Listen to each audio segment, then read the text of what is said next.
Hi friends, ఈరోజు మనం ఒక సీరియస్ టాపిక్ గురించి మాట్లాడబోతున్నాం.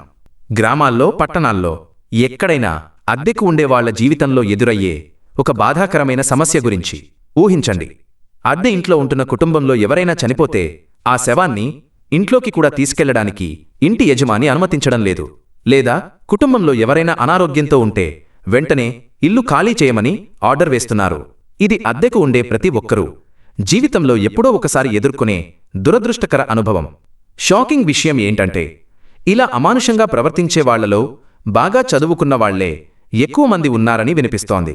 ప్రపంచం శాస్త్ర రంగంలో ఎంతో ప్రగతి సాధిస్తోంది. నగరాలు, పట్టణాల్లో నివసించే వాళ్ల సంఖ్య రోజురోజుకు పెరుగుతోంది. 30% పైగా ప్రజలు పట్టణాల్లో సెటిల్ అవుతున్నారు. ఉద్యోగాలు, ఉపాధి కోసం చాలామంది గ్రామాల నుంచి పట్టణాల బాట పడుతున్నారు. ఈ క్రమంలో అద్దె ఇళ్లలో ఉండాల్సిన పరిస్థితి ఏర్పడుతోంది. కానీ అద్దె ఇంట్లో ఉంటూ కుటుంబంలో ఎవరైనా మరణిస్తే బతికున్నవాళ్లు నరకయాతన అనుభవించాల్సి వస్తోంది. ఇంట్లో శవాన్ని ఉంచడానికి యజమానులు ఒప్పుకోవడం లేదు. శవాన్ని బయట తీసుకెళ్లాలంటే అంబులెన్స్ నుంచి శ్మశానం వరకు అందరూ డబ్బుల కోసం బేరసారాలు ఆడతారు. అమ్మో శవమా అంటూ భారీగా డబ్బులు డిమాండ్ చేస్తారు. ఈ పవిత్ర కార్యాన్ని ఎలా నిర్వహించాలో తెలియక ఎన్నో కుటుంబాలు దిక్కుతోచని స్థితిలో ఉన్నాయి. ఇది మానవత్వానికి సంబంధించిన పెద్ద సమస్య. ఇటీవల జరిగిన కొన్ని సంఘటనలు చూద్దాం. తిరుచానూరులో ఒక వ్యక్తి విజయవాడలో ఉద్యోగం చేస్తున్నాడు. అతని భార్య, పిల్లలు తిరుచానూరులో అద్దె ఇంట్లో ఉంటున్నారు. ఆ వ్యక్తి విజయవాడలో రోడ్డు ప్రమాదంలో చనిపోయాడు. మృతదేహాన్ని తిరుచానూరు తీసుకొచ్చారు. కానీ ఇంటి యజమానులు శవాన్ని ఇంట్లోకి తీసుకెళ్లడానికి అడ్డుకున్నారు. బయటే ఉంచండి అని గొడవ చేశారు. చేసేది లేక బయటే శవాన్ని ఉంచి కర్మకాండలు పూర్తి చేశారు. అలాగే మదనపల్లిలో ఒక గ్రామంలో అద్దెకు ఉంటున్న ఒక రైతు ఆకస్మికంగా చనిపోయాడు. ఇంటి యజమానులు వచ్చి శవాన్ని బయటపెట్టండి అని గొడవ చేసి బలవంతంగా బయటపెట్టించారు. కానీ మానవత్వం గురించి మాట్లాడుకుందాం.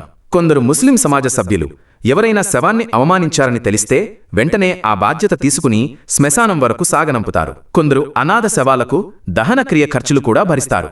స్వచ్ఛందంగా ముందుకొచ్చి కర్మకాండలు పూర్తి చేస్తారు. కానీ అద్దె ఇళ్ల యజమానులు ఇలా అమానుషంగా ప్రవర్తించడం నిజంగా శోచనీయం. చట్టం ఏం చెబుతోంది? Andhra Pradesh building, lease, rent and eviction control act 1960 ప్రకారం అద్దెదారులకు కొన్ని హక్కులు ఉన్నాయి. ఇంటి యజమానికి ఉన్న అన్ని వసతులు, స్వేచ్ఛ అద్దెదారుకు కూడా ఉంటాయి. కుటుంబంలో ఎవరైనా చనిపోతే శవాన్ని ఇంట్లోకి తీసుకెళ్లకుండా అడ్డుకునే హక్కు యజమానికి లేదని న్యాయ నిపుణులు చెబుతున్నారు. అద్దె ఇంట్లో ఉంటూ చుట్టుపక్కల సహకారంతో ఆచారాల ప్రకారం కర్మకాండలు నిర్వహించవచ్చు. ఈ హక్కులను ఉల్లంఘించడం చట్టవిరుద్ధం. ప్రాణి ఉన్నంతవరకు మరణం తప్పదు. అది ఇంటి యజమాని కుటుంబంలోనైనా అద్దెదారు కుటుంబంలోనైనా అనివార్యం. కానీ మరణం చుట్టూ ఉన్న అపోహలు, ఆచారాల వల్ల మానవత్వాన్ని మరచి వ్యవహరిస్తున్నారు. మంచి ఘడియలు, చెడ్డ ఘడియలు, మరణం జరిగిన ఇంట్లో శుభకార్యాలు చేయకూడదు, శాంతి కోసం ఖర్చుతో కూడిన పూజలు చేయాలి లాంటి నియమాలు అద్దెదారులను ఇబ్బంది పెడుతున్నాయి. ఒకప్పుడు గ్రామీణ సమాజంలో సొంత ఇంట్లో కర్మకాండలు చేయడం సాధ్యమై ఉండవచ్చు.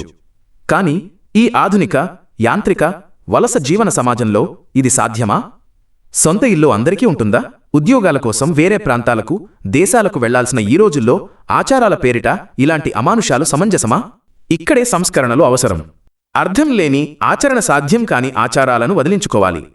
బ్రాహ్మణులు, పూజారీలు ముందుకొచ్చి మరణం చుట్టూ ఉన్న అపోహలను, శాంతి పూజలను తొలగించాలి. హిందూ మఠాధిపతులు, మత ప్రవచకులు జనబాహుళ్యాన్ని చైతన్యం చేయాలి. అప్పుడే ఏ మతమైనా, ఏ ఆచారమైనా మనిషిని మనిషిలా నిలబెడుతుంది. మీరు ఈ సమస్య గురించి ఏమనుకుంటున్నారు? అద్దెదారుల హక్కుల గురించి, ఈ ఆచారాల గురించి మీ అభిప్రాయం ఏంటి? కామెంట్ సెక్షన్లో మీ ఆలోచనలను షేర్ చేయండి. అప్పటి వరకు మానవత్వాన్ని గౌరవిద్దాం.